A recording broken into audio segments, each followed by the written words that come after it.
Decades of terror. The NPA-NDF, a blight upon our land, has stolen lives, shattered families. Thousands lie cold, their blood staining the very soil we stand on. But where is the outrage? Where is the justice for these innocent souls? The government, hand in hand with those who preach human rights, remains silent. Their inaction is a betrayal. Now, a flicker of hope, the ICC.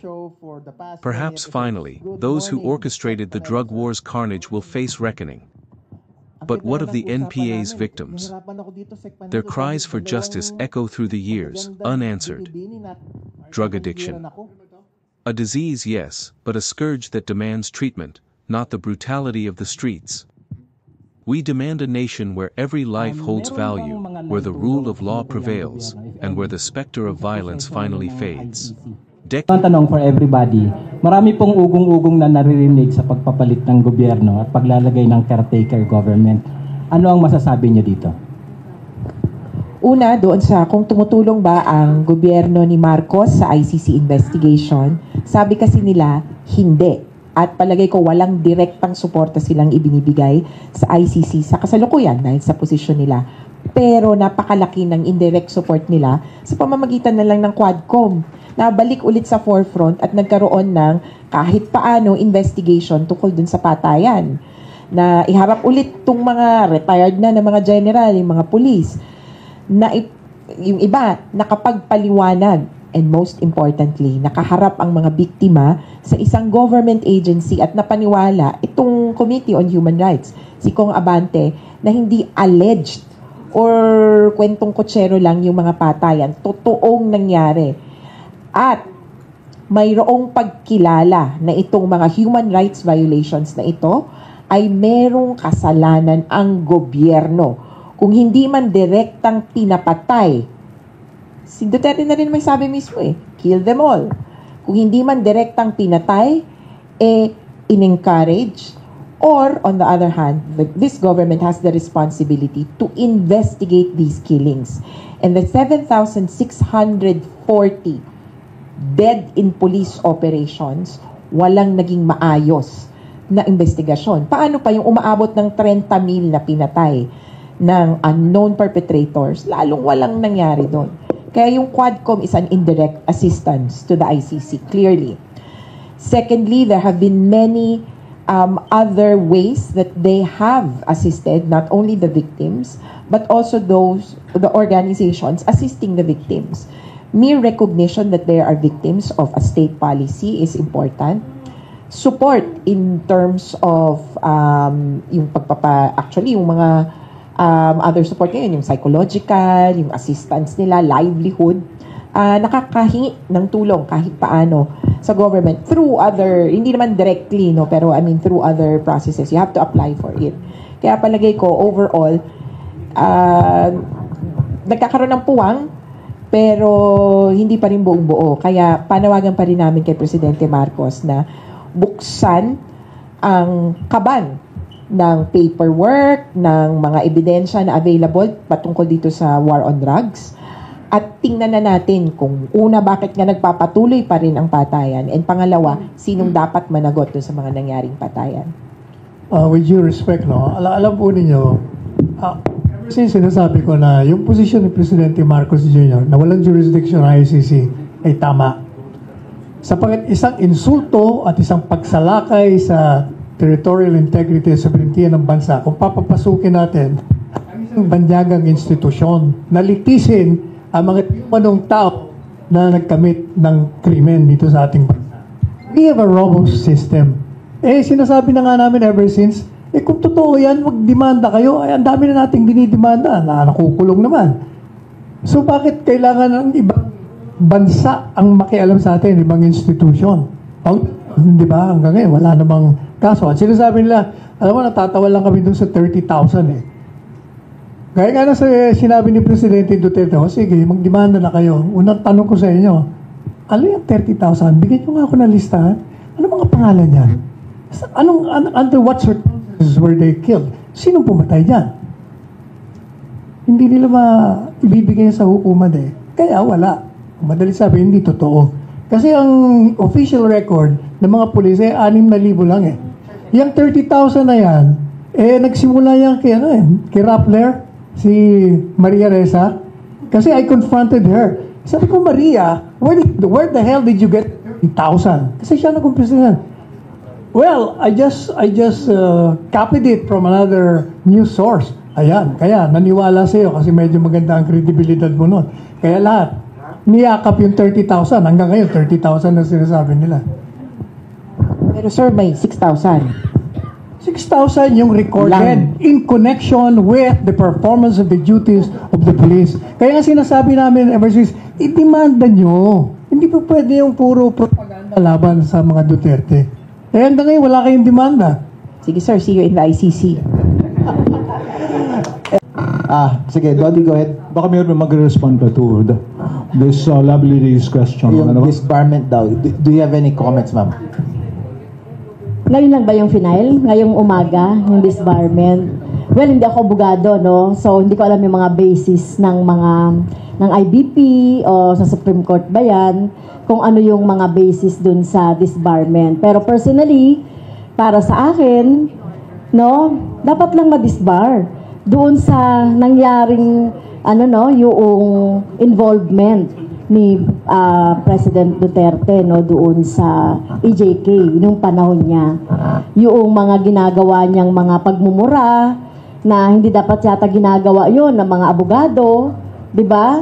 Yung mga ginagawa niyang misogynist na mga statement na hindi dapat ginagawa yon ng isang abogado. So kung yun yung basihan, so para sa akin dapat siya ma-disbar. Siguro just clarify ko lang, no? Kasi Sec Panelo, I used to be part of the Commission on Bar Discipline sa IBP. Meron kasing 4 general duties ang abogado. Duty to the profession, duty to your client, duty to the court, and duty to society.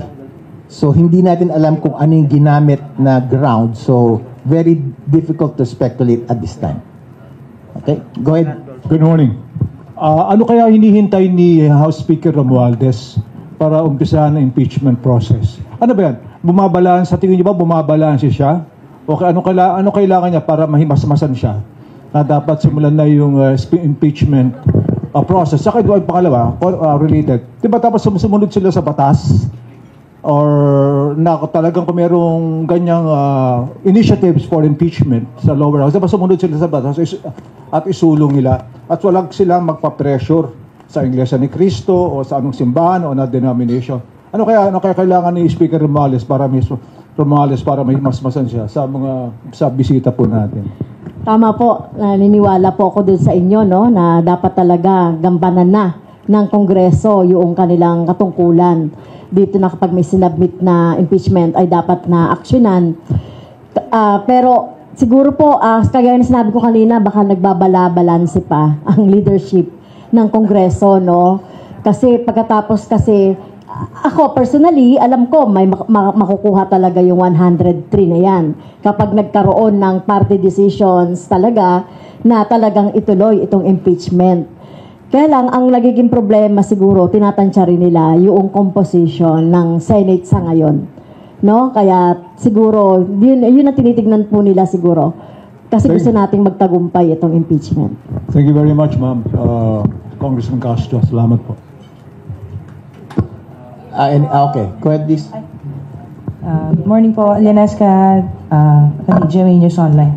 Ma'am, siguro ang tanong ko lang po, you mentioned kasi public support being critical to pushing the impeachment of the Vice President, but there's also this very tight timeline for 19th Congress, and yung impeaching an impeachable official within one Congress, 19th, pagpalagay natin na impeach, sent to the Senate, hindi pa nangyayari yun na impeach 19th Congress and the trial will start 20th.